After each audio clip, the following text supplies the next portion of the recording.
nek cereke wong Jawa iki ojo gumunan, ojo ketunan, terus ojo kagetan. Jadi ketika nanti misalnya tiba-tiba rekomendasinya turun ke siapa, ya ojo kaget, ojo gumun, terus ojo terus baper gitu. Kayak gitu.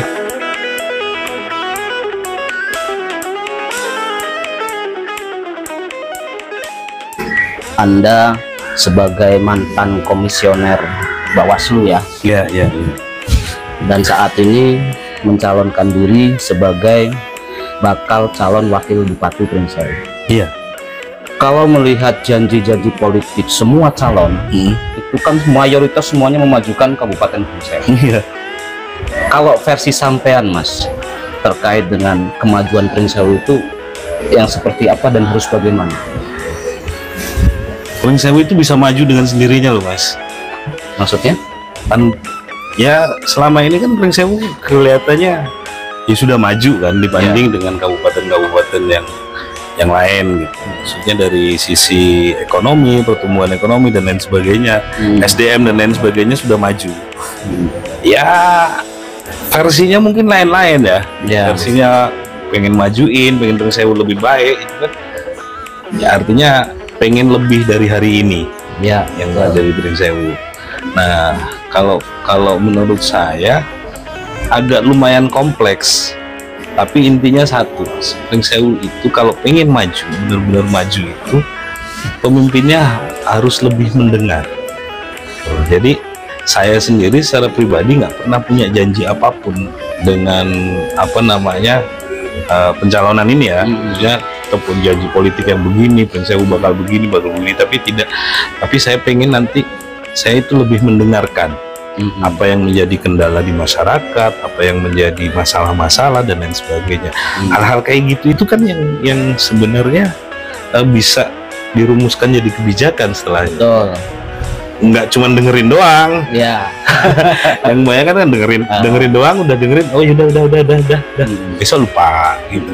Nah ini coba diramu, kita dengerin dulu apa keluhannya, terus kita ramu, kita analisis masalahnya, terus kebijakan apa yang harus dikeluarkan untuk menjawab keluhan ini.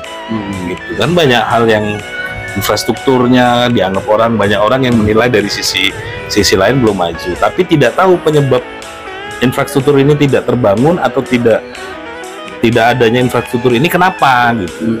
Kan kita harus melihat masalah itu secara global. Betul. Gitu. Jadi makanya aku bilang Pringsewu ini sebenarnya udah maju. Dari sisi SDM itu kita udah mumpuni. Siapa yang nggak tahu Pringsewu itu SDM-nya hebat-hebat. Betul. Terbukti juga hari ini 30 calon. Iya. Secara data Kesbang kan.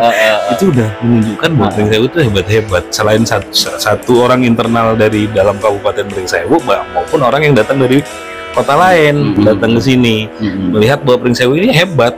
Molesnya aja nggak butuh tenaga banyak gitu.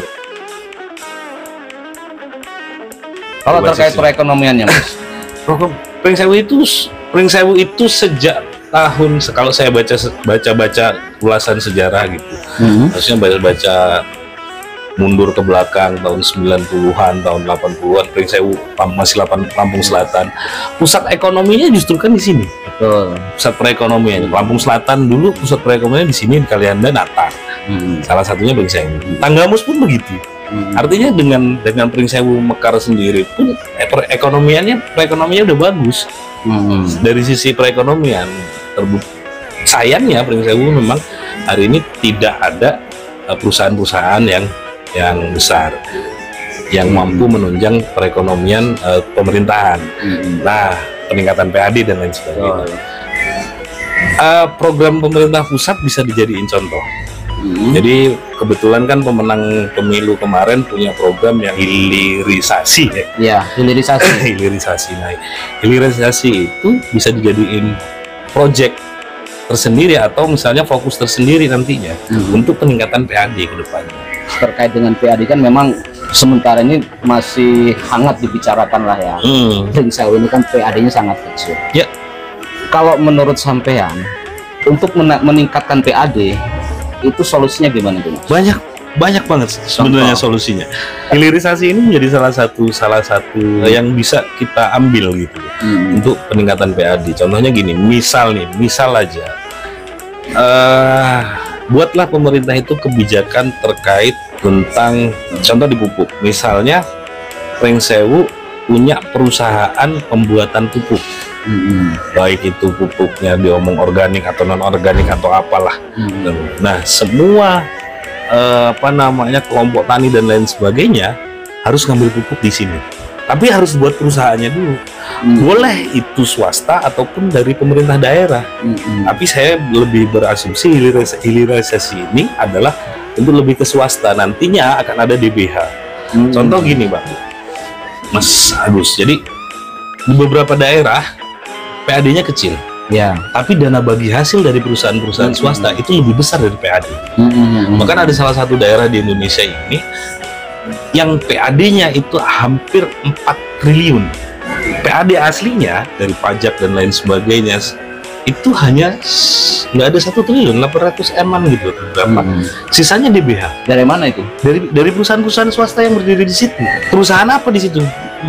Di situ pemerintahnya mengizinkan pengusaha-pengusaha, investor-investor untuk mendirikan perusahaan seperti misalnya aspal, perusahaan besar yang membuat tentang kebutuhan bangunan, kebutuhan dan lain sebagainya. Kebijakannya adalah setiap ada pekerjaan dari pemerintah daerah harus ngambil di situ, benar.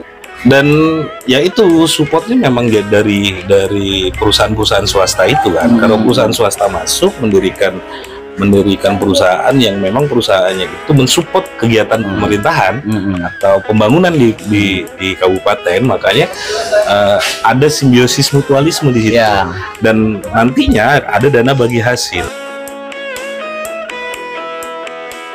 Ya, siapapun nanti calonnya, siapapun nanti yang akan menjadi bertarung di Pring Sewu ini, saya mungkin nitip beberapa hal terkait dengan Pring Sewu ke depan seperti apa gitu. Apa yang saya sampaikan barusan itu bisa menjadi acuan bagaimana pola pikir saya untuk memberikan Pring Sewu ini agar lebih maju ke depannya.